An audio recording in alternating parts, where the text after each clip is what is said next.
Hi there, Capricorns. Thanks so much for tuning in. I'm Astrogirl, and we're looking at March 30th through April 5.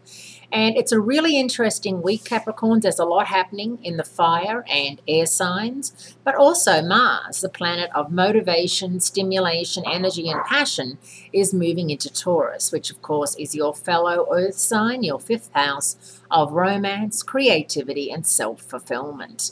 And so for those of you who are single, the next 6 weeks are going to be wonderful, brilliant times to be out and about, looking fab, feeling fab, and ready to mix and mingle. If someone's been trying to set you up on a blind date or wanting to introduce you to somebody, this is the time to go and meet them because you'll be in the mood to meet somebody. Mars is a very passionate planet. It's the planet of lust.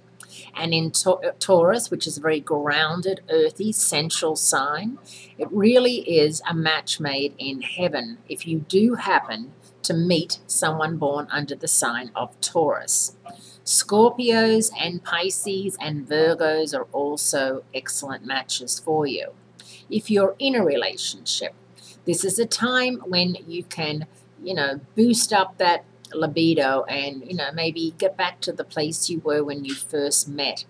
A lot of my clients complain about this, that after a couple of years or even a couple of months, that the lust and the passion wear down and that it's, definitely not as scintillating as it had been, and they miss all of that energy and attraction between them and their partner. Well, this is a chance provided by Mars, free of charge, for you to, vamp things up. But obviously that's not just going to happen naturally. You have to go and do a little reconnaissance work and maybe book a holiday somewhere, a long weekend, maybe cook him his favorite meal, maybe take her to her favorite restaurant, unexpected gifts, maybe, drop the kids off somewhere and make sure that you have some alone time. Movies, that sort of thing. It's lying on the couch in your sweatpants, watching movies. That's nice and all, but you can do that with anybody. You've got to think romance, and you've got to think keeping the attraction going, because that's one of the biggest reasons people end relationships, because of the lack of intimacy and sex.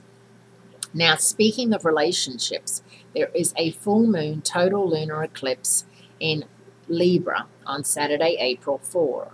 And Libra is the sign of relationships, one-on-one relationships. And for you, it's going to be attracting your 8th house of money and self-worth and intimacy. Now, I know it's weird to put joint investments and intimacy into the same house. I think it is. But I figure that the reason behind it all is that if you're sharing your money and investments and resources with somebody, that you're probably in a very intimate relationship with them. You don't go around sharing your ATM PIN number with somebody that you're not in a very trusting and giving relationship with.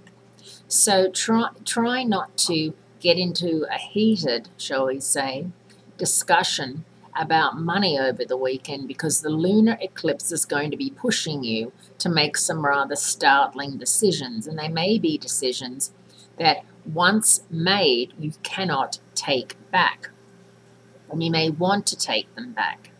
So this is definitely a weekend when you have to tread carefully. Mercury is joining the Sun in Aries, which is your 4th house of home and family. Be very careful the way you approach a family matter, a family member, and if you don't have anything nice to say, Capricorns, then don't say it. Have a great week, great speaking to you, and I look forward to speaking to you again next week.